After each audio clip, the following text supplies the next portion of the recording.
The stars looked different from the observation deck of Earth Defense Station Alpha. Captain Lisa Morgan stood with her hands clasped behind her back, her eyes fixed on the vast emptiness of space. She had been on watch for 10 hours straight, but she wasn't tired. Something felt wrong today. "Captain, we have an anomaly," said Officer Ryan Peters, his voice cutting through the quiet hum of the station. "Something just entered the solar system, past Neptune's orbit." Lisa moved quickly to the main console.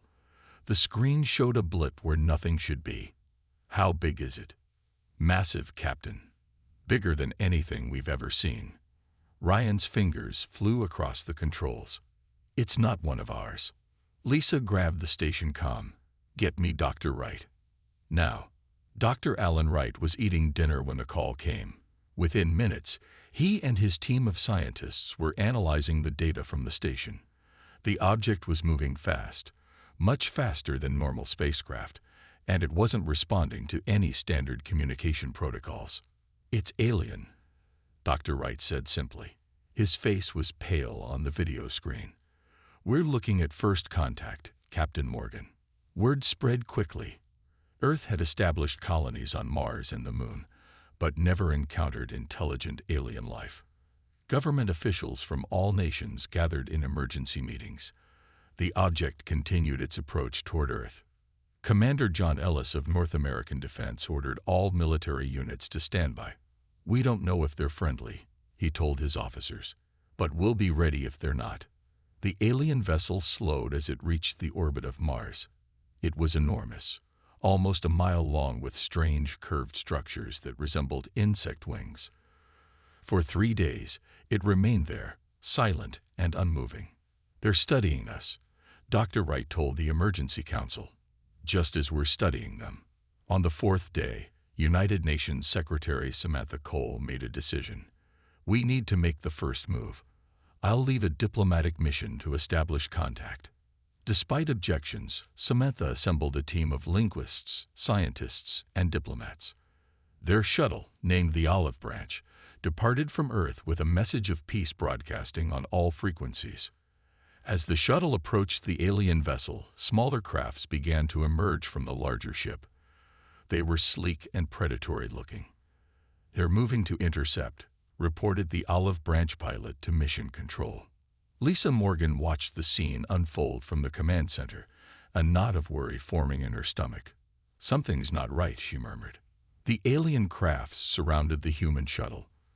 For a moment, everything was still. Then came a flash of light. "No!" Lisa shouted as the screen showed the Olive Branch exploding into fragments. All 23 people aboard, including Samantha Cole, were gone in an instant. Stunned silence filled the command center, broken only by the wail of automatic alarms.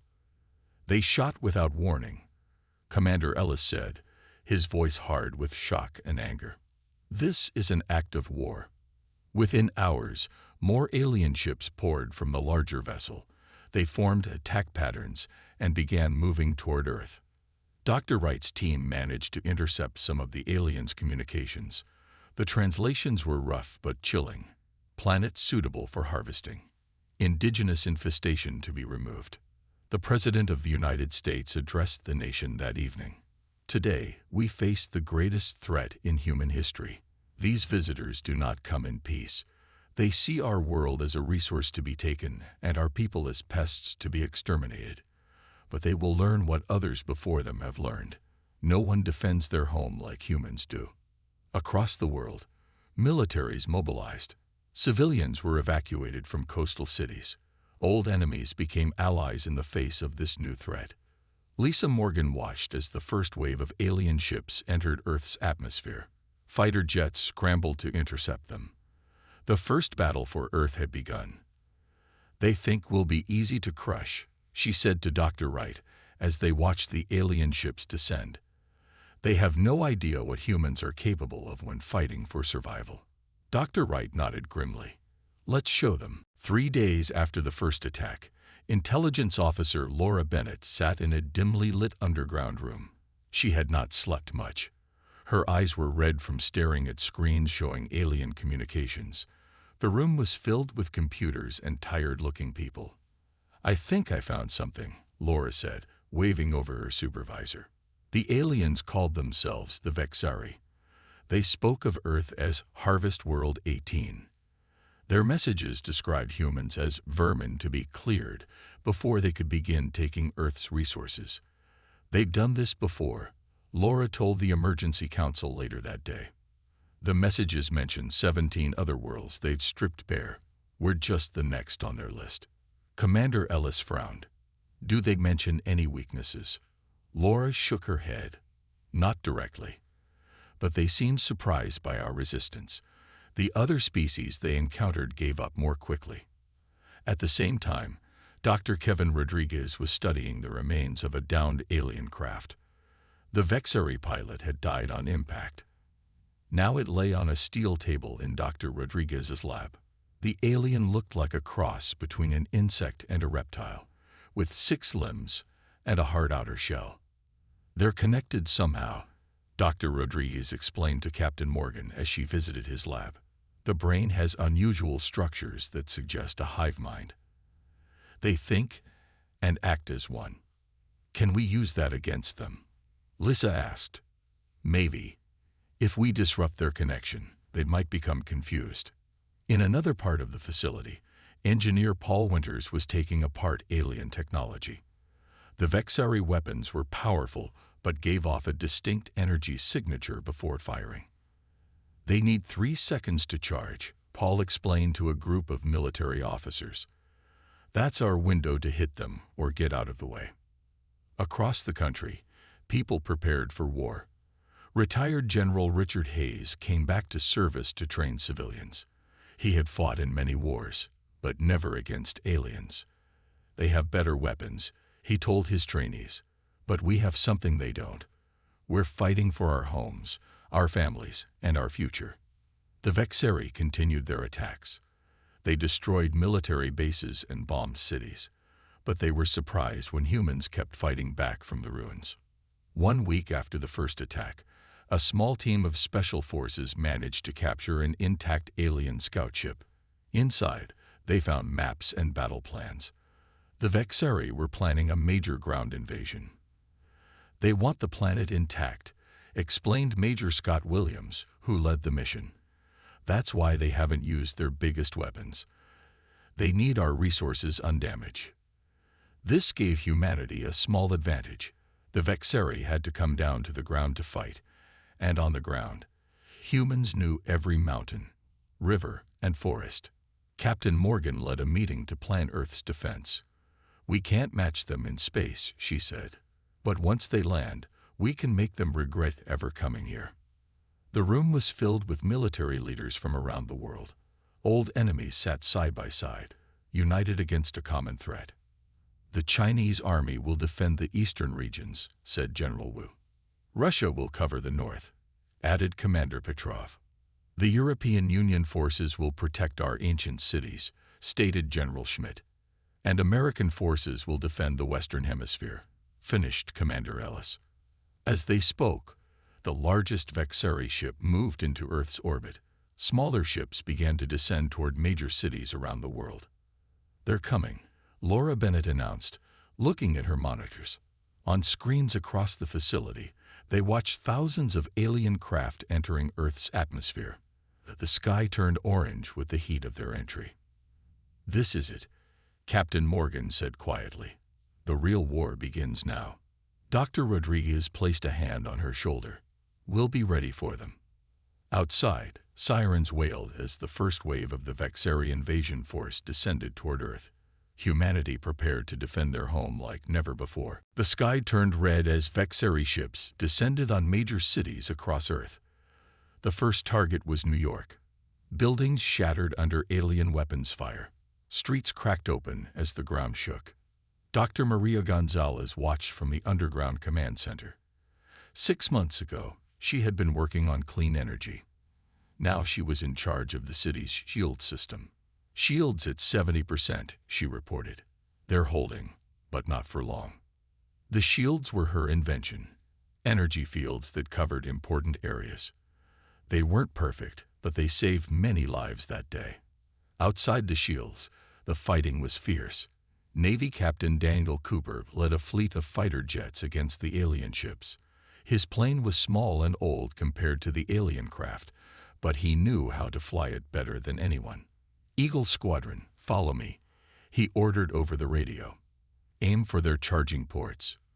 Remember, 3 seconds before they fire." The human pilots used their smaller size to dodge between buildings. The aliens were faster in open sky. But in the city, humans had the advantage. Captain Cooper's squad destroyed 12 alien ships before they were spotted by a Vexeri command ship. It was massive, hanging in the sky like a dark cloud. "That's their leader," Cooper told his pilots. "If we take it down, the smaller ships might get confused."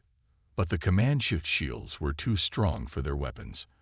After 3 failed attacks, Cooper made a hard decision. "I'm going in," he said. "The rest of you, get clear." His co-pilot, Lieutenant Jeff Barnes, nodded. "I'm with you, sir."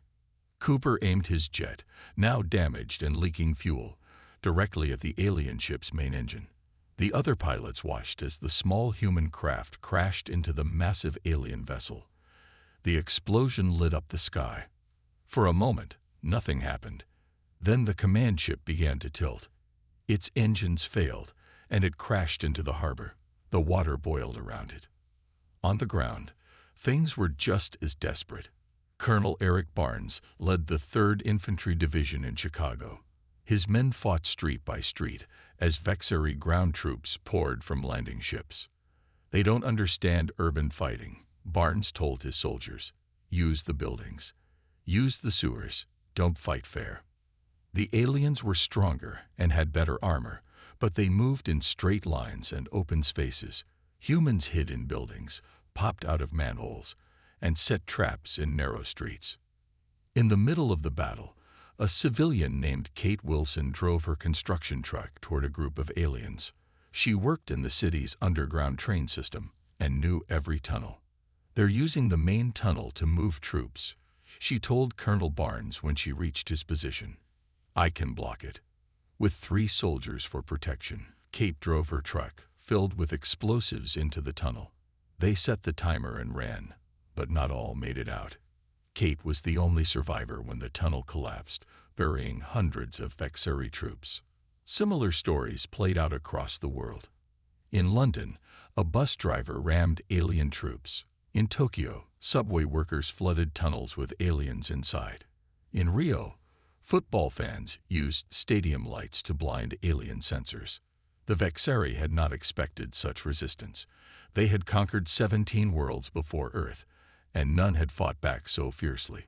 After 12 hours of constant battle, something strange happened. The aliens retreated. Their ships pulled back to higher orbits. The ground troops returned to their landing craft. "What's happening?" Colonel Barnes asked as he watched the aliens leave. Lisa Morgan, now coordinating defense from a bunker in Colorado, studied the reports coming in. "They're regrouping," she said. "This was just the first wave. They're surprised we fought back."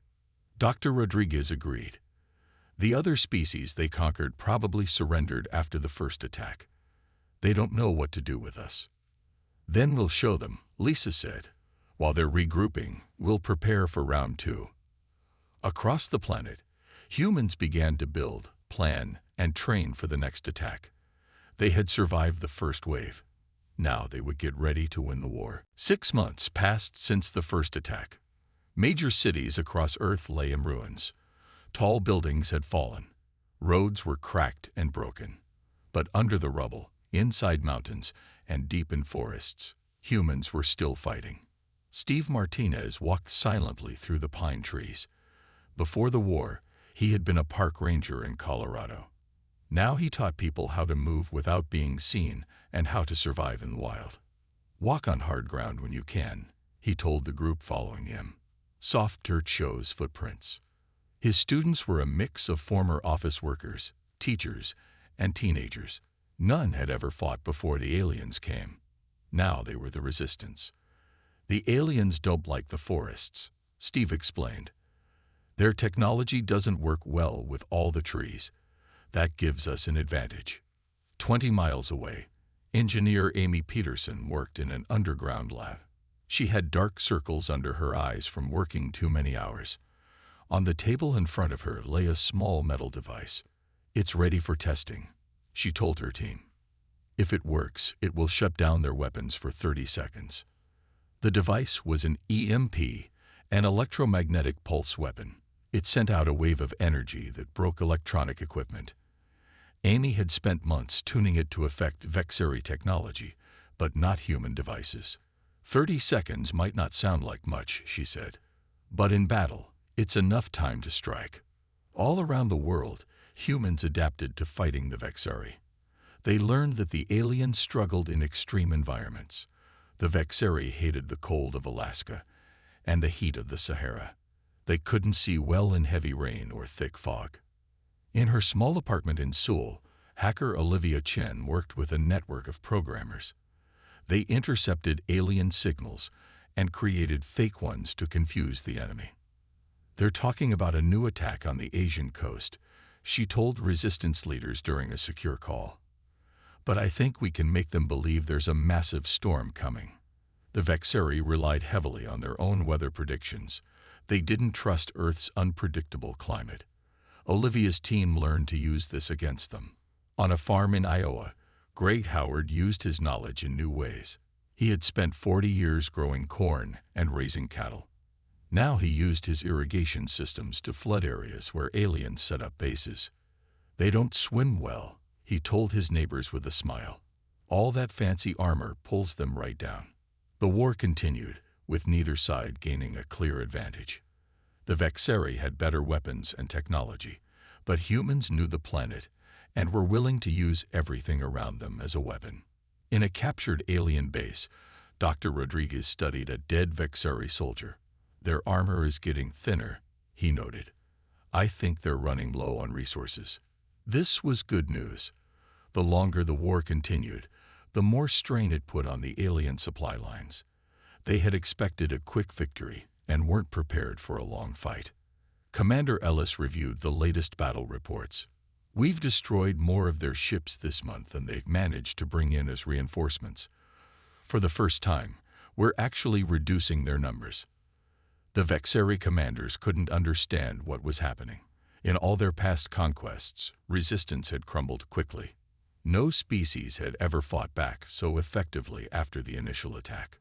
What the aliens failed to understand was human diversity. Each region, each culture, each individual came up with different ways to fight.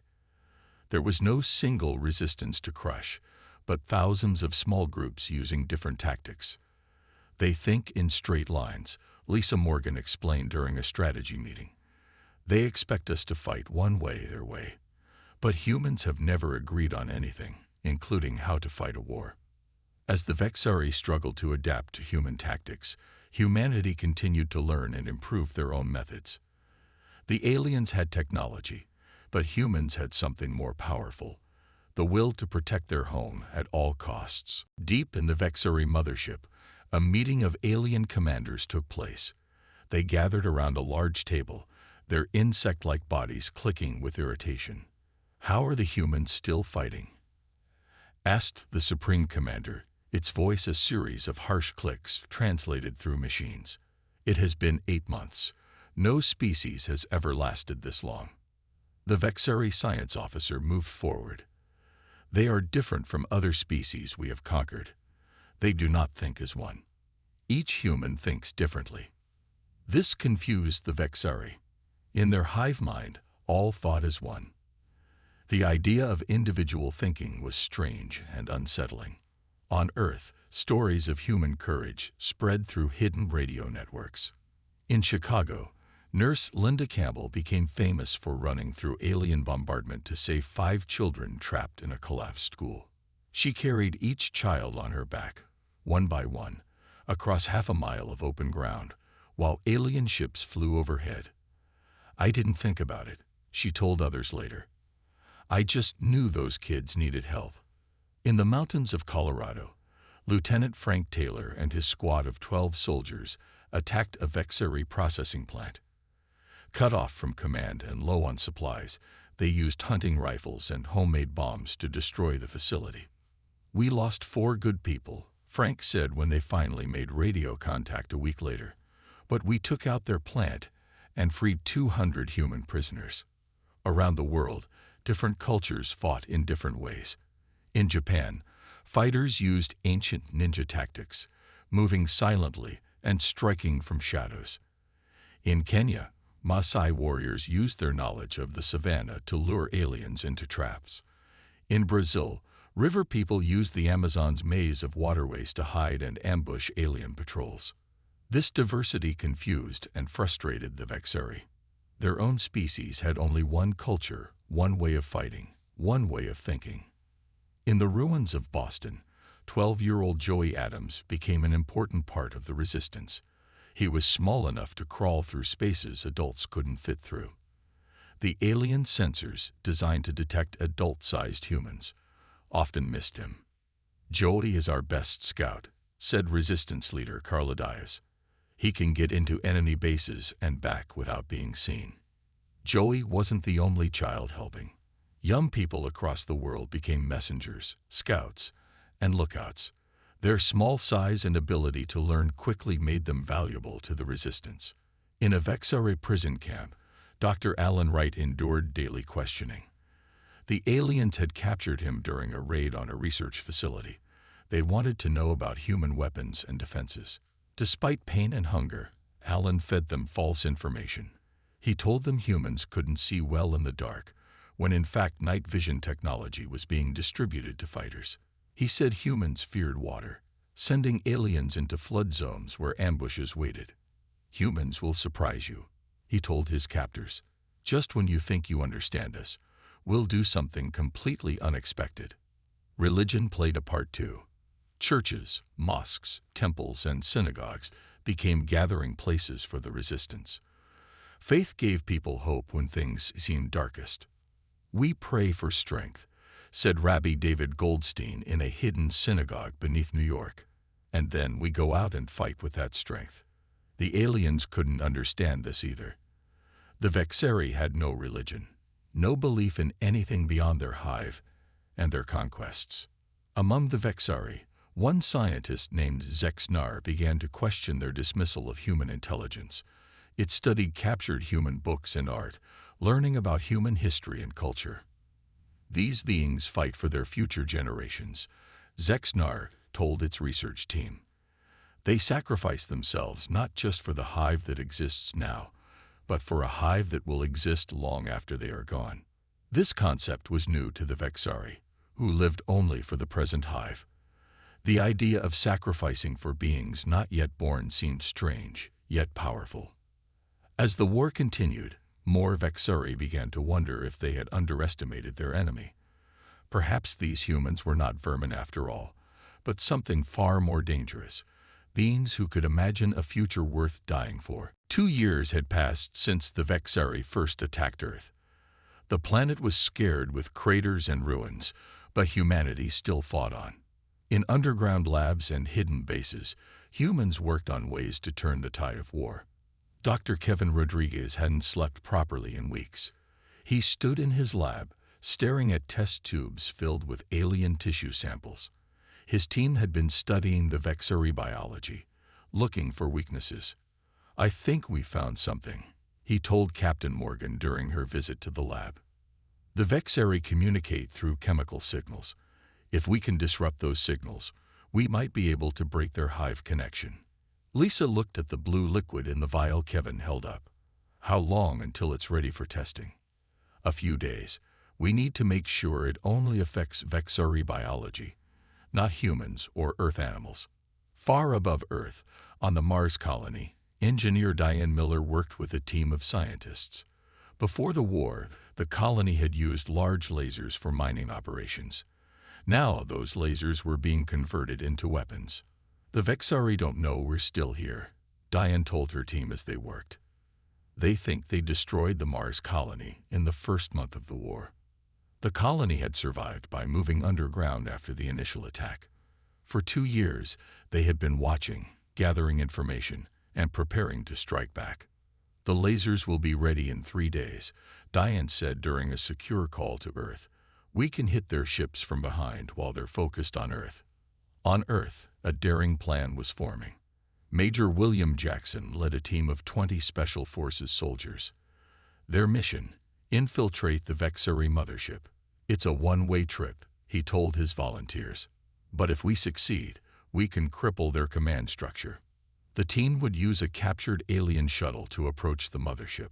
Once aboard, they would plant bombs in key locations and download as much alien data as possible.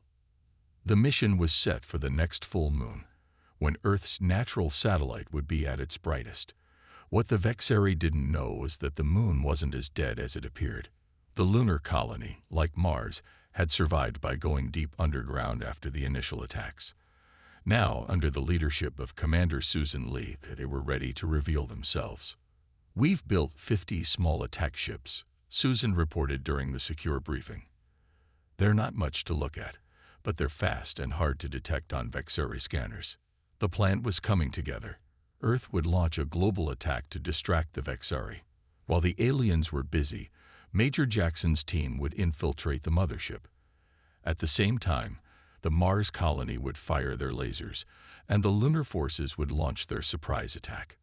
Dr. Rodriguez's biological agent would be released into the alien communication systems, disrupting their hive mind.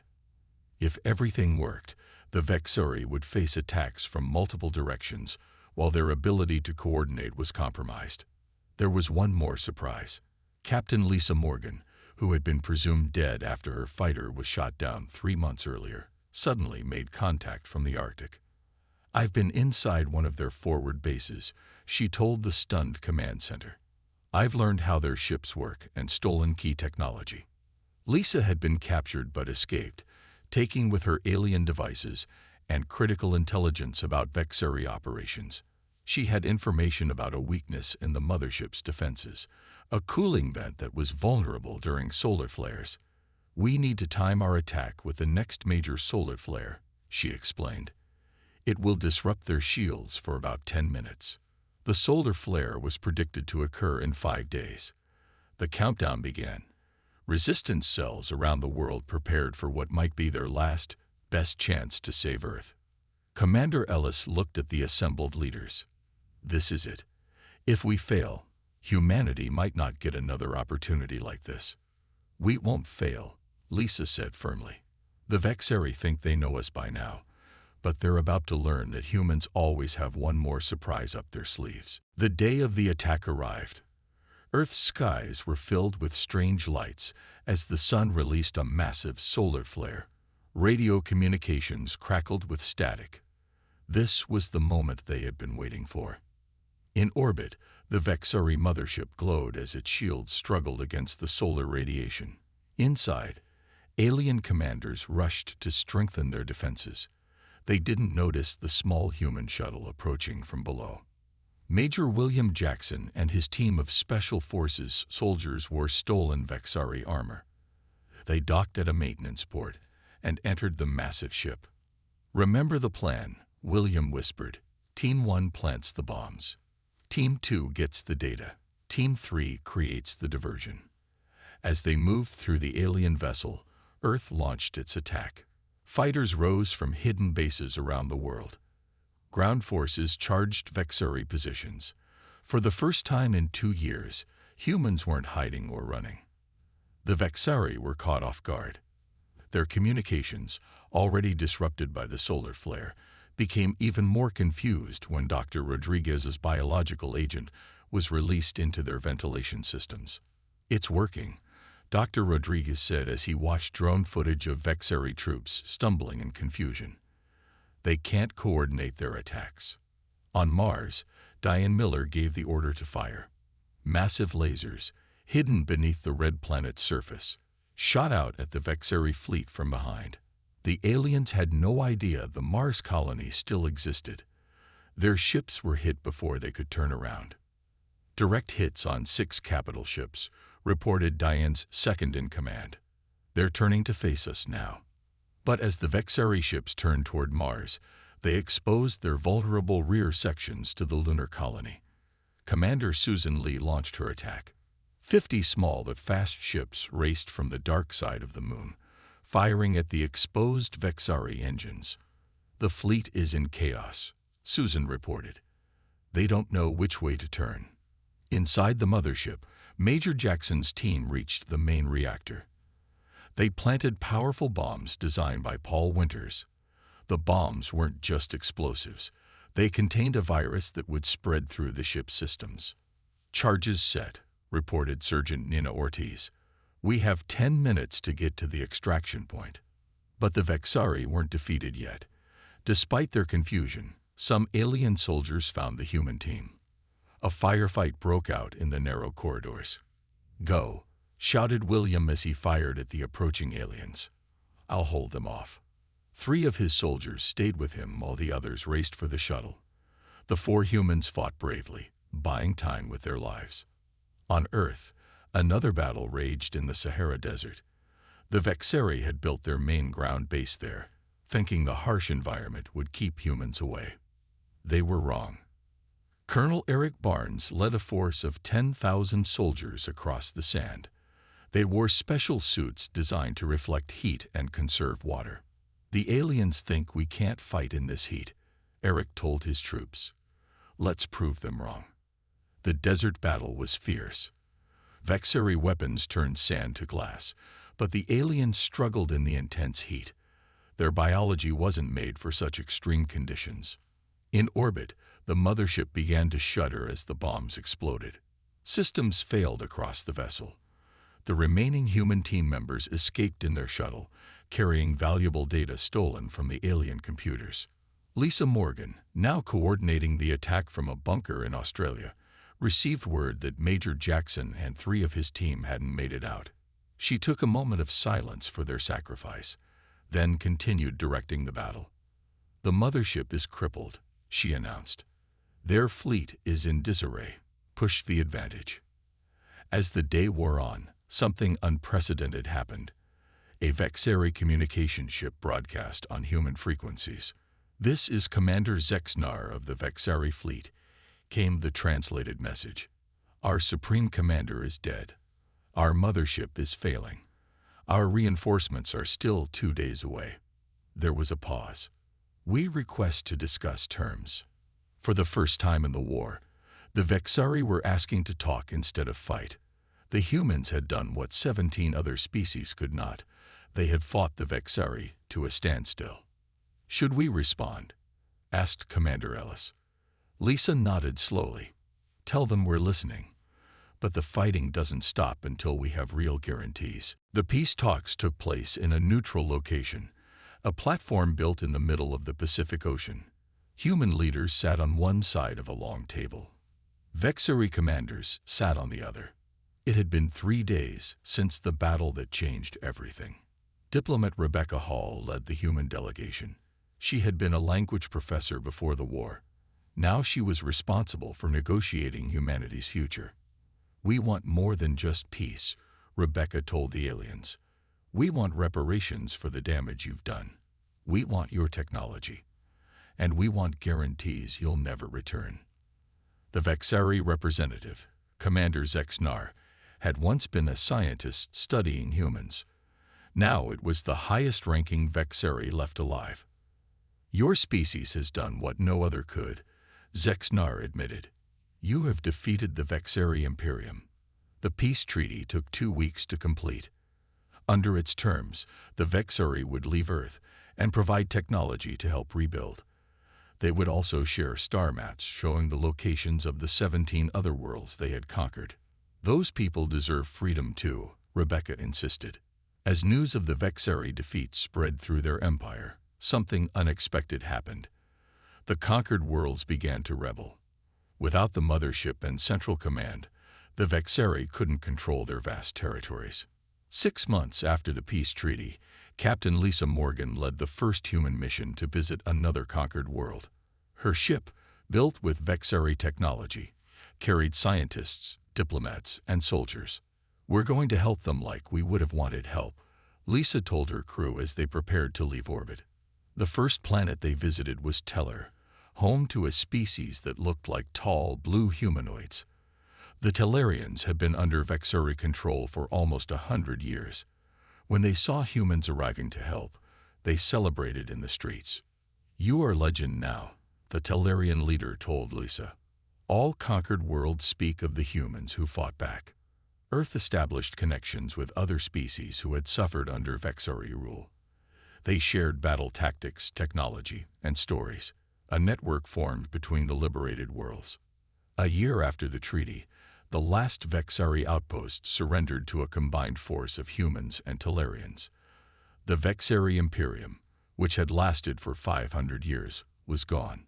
On Earth, rebuilding continued. Cities rose from ruins. Farms grew where battlefields had been. Humanity had lost much, but gained more. They now had access to technology centuries ahead of their own and friends among the stars. Dr. Rodriguez worked with scientists from other worlds to understand different biologies. Engineer Paul Winters helped design new ships that could travel faster than light. Even Joey Adams, now 14, had a role teaching alien children about Earth games and stories. 5 years after the war ended, representatives from 22 worlds gathered on Earth to form a galactic council. Its purpose was to ensure no species could ever again do what the Vexari had done. "We will defend freedom wherever it exists," declared the Council's first statement, "and we will remember those who gave their lives so others could live free."